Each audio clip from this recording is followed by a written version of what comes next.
في حلقة النهاردة هنتعرف على التليفون الجديد من ريلمي، وهو الريلمي سي 75 الجديد اللي بيجمع بين التصميم العصري والقوة العملية في وقت واحد. من أول نظرة هتلاحظ جمال الشاشة اللي بتيجي حجم 6.72 إنش وتقنية IPS LCD مع جودة فول HD بلس، واللي بيدعم معاك معدل تحديث متغير لحد 90 هرتز، وده عشان يديك تجربة مشاهدة سلسة وممتعة. كمان معالج هيليو جي 92 ماكس بيضمن أداء قوي جدا في الاستخدام اليومي، وسواء كان أدائك للتصفح أو للألعاب، مع كاميرا رئيسية بدقة 50 ميجا بكسل وكاميرا سيلفي بدقة 8 ميجا بكسل، والكاميرات دي هتقدر توثق لك كل لحظة بتفاصيل واضحة. وكمان بطارية ضخمة بسعة 6000 ملي أمبير مع شحن سريع 45 واط بتخليك تستمتع باستخدام طويل بدون قلق من ان الشحن يخلص. تعالوا نكتشف مع بعض ازاي الريلمي سي 75 بيقدم توازن مثالي بين الاداء والسعر في فئة الهواتف المتوسطة، وايه هي عيوبه والمشاكل اللي بتواجه الناس، لان دايما مشاكل الناس بتعكس نظرتك للتليفون سواء كنت هتشتريه او لا. في جانب التصميم الريلمي سي 75 بيظهر بتوازن مثالي بين الاناقة والمتانة. التليفون بيتمتع بجسم نحيف بابعاد حوالي 175.6 ملم طول و76.2 ملم عرض وسماكة 8 ملم، مع وزن خفيف بيبلغ حوالي 196 جرام، وده بيخليه سهل في المسكة والاستخدام بإيد واحدة طول اليوم. التليفون بيجي بهيكل كامل من البلاستيك مع بصمة موجودة في زرار الباور. التفاصيل الدقيقة في التصميم بتبرز جودة التصنيع، خاصة مع استخدام حماية الارمور شيل جلاس ده للإزاز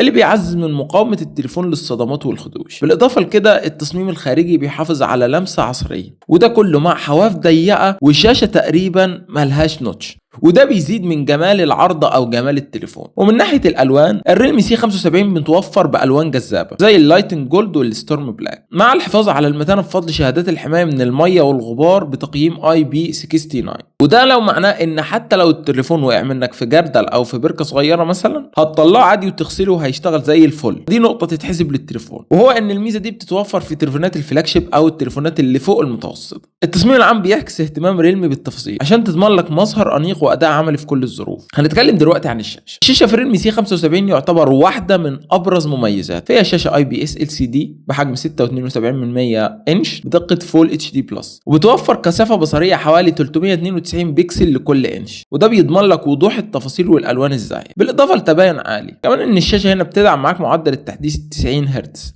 اللي بيخلي تجربه التصفح والالعاب والفيديوهات سلسه وخاليه من التأتأة او من اللاج. اما من ناحيه السطوع الشاشه بتوصل معاك لحد 580 نتس، ومع خاصيه ال HBM ممكن توصل معاك ل 690 شمعة، وبالتالي بتكون ملائمه للاستخدام حتى لو في ظروف الاضاءه القويه. بالاضافه لكده خاصيه الاولويز اون ديسبلاي اللي بتوفر لك نظرة سريعة للمعلومات الأساسية من غير ما تحتاج تفتح التليفون، وده كله مع حماية الارمور تشيل اللي قلت لك عليها في الأول اللي بتحافظ على الإزاز من الخدوش والصدمات. الحلو في الشاشة دي وهي حاجة اسمها الميني كابسول 3.0، وهي حاجة شبيهة بالديناميك ايلاند بتاعت الايفون اللي بتخلي التليفون يتفاعل مع بعض التطبيقات، وده بيساعدك انك تبسط تجربة الاستخدام. نتكلم بعد كده عن المعالج وتجربة الأداء. التليفون بيجي بمعالج من شركة ميديا تك من نوع هيليو جي 92 ماكس بتكنولوجيا 12 نانو، مع معالج رسومي من نوع مالي جي 52 MC2. المعالج ده بيعتمد على تصميم ثماني النواة بدقة تصنيع 12 نانومتر، وبيكون فيه نواتين، واحدة من نوع كورتكس A75 بسرعة 2 جيجا هرتز ودي عشان تعالج لك المهام التقيلة، وست أنوية من نوع كورتكس A55 بسرعة 1.8 جيجا هرتز ودي عشان تضمن لك كفاءة في استهلاك الطاقة والمهام اليومية. مع المعالج الرسومي ال ARM مالي جي 52 MC2 بيقدم أداء رسومي ممتاز للألعاب والفيديوهات. المعالج مزود بتقنيات إدارة الطاقة المتطورة اللي بتساعد على الحفاظ على درجات حرارة كويسة، واللي بتخلي التليفون مش بيسخن بسرعة حتى أثناء الألعاب أو الاستخدام المكثف،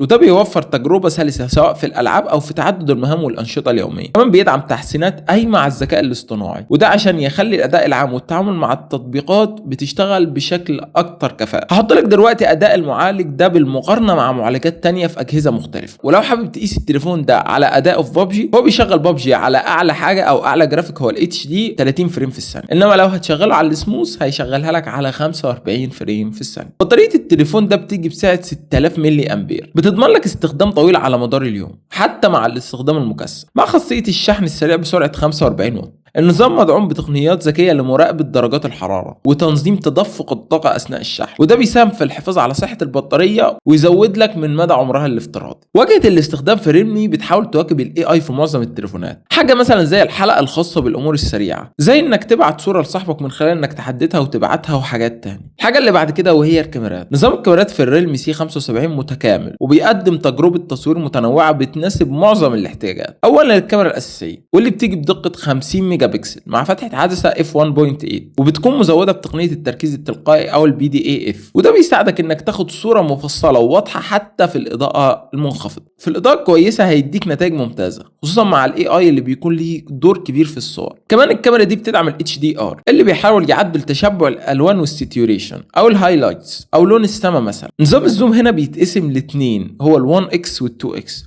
وال2 اكس بيكون قرب من العدسه الاساسيه. الكاميرا الثانيه واللي بتكون موجوده لدعم خاصيه قياس العمق او تحسين تاثيرات تصوير البورتريه، بالاضافه ان الكاميرا دي بتدعم الفلاش ليد عشان توفر اضاءه مناسبه في ظروف الاضاءه المنخفضه. الكاميرات بتدعم اوضاع تصوير متعدده زي الاتش دي ار او البانوراما او التصوير الليلي. كمان بتسجل معاك فيديوهات 1080 بي 30 فريم في الثانيه. الحاجه اللي بعد كده وهي الكاميرا الاماميه اللي بتكون بدقه 8 ميجا بكسل مع فتحه عدسه f 2.0، وده بيضمن صور سيلفي محترمه الى حد كبير، ونتائجها مقبوله بس مش الافضل اكيد في نفس الفئه السعريه، وفيديوهات بجوده عاليه مع دعم لتسجيل الفيديو بدقه 1080 بي 30 فريم في الثانيه. خلاصه الكلام باختصار، التليفون ده بيقدم توازن ممتاز بين الاداء والقيمه. زي ما قلنا الشاشه بحجم 6.72 انش بدقه فول اتش دي بلس ومعدل تحديث 90 هرتز بيضمن لك تجربه مشاهده سلسه. كمان المعالج هيليو جي 92 ماكس بيقدم اداء كويس جدا في المهام اليوميه والالعاب الخفيفه والمتوسطه. البطاريه الضخمه بسعه 6000 ملي امبير مع الشحن السريع 45 واط بتوفر لك استخدام طويل بدون قلق من ان البطاريه تخلص منك. كمان التصميم العصري والمتين مع حمايه الارمورد شيل، وده بيدعم لك المتانه ومقاومه الصدمات. خليني اقول لك امتى تشتري التليفون ده. لو كنت بتدور على تليفون متوازن بيوفر اداء يومي ممتاز مع بطاريه قويه وتصميم جذاب، ولو احتياجاتك بتركز على الاستخدام العام والتصفح والتصوير العادي والفيديوهات والالعاب المتوسطه والخفيفه فقط، لان التليفون ده مش بيستحمل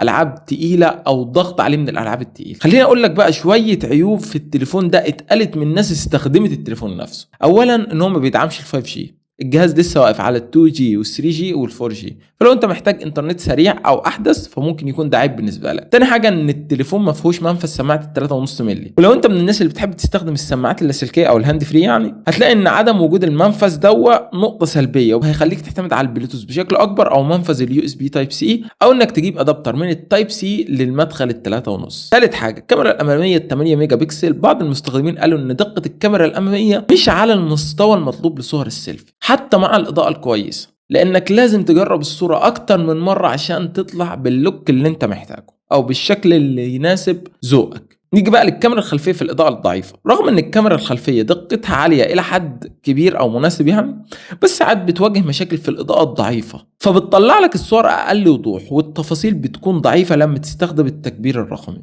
بالنسبة لأداء الألعاب التقيلة فالمعالج معمول أصلا للاستخدام اليومي والألعاب الخفيفة، فلو أنت بتلعب ألعاب تقيلة ممكن تلاقي أدائها مش بالشكل المطلوب. سادس حاجة وهي فترة التحديث القصيرة. التحديثات الرسمية للجهاز بتكون حوالي 2 سنين بس، وده ممكن ما يكفيش اللي عايز جهاز يستمر في الحدوث على التحديثات لأطول فترة ممكن. يعني بالمختصر الريلمي سي 75 بيقدم قيمة كويسة مقابل السعر في فئة الهواتف المتوسطة، لكن لو انت محتاج احدث تقنيات اتصال او اداء قوي في بعض المجالات فممكن يكون هو مش الاختيار الانسب بالنسبه لك. بس ده كان فيديو النهارده، اتمنى ان هو يكون عجبك. متنساش لو عجبك الفيديو لايك وسبسكرايب واكتب لي كومنت باي تليفون انت محتاجه وهرد عليك، وفي امان الله.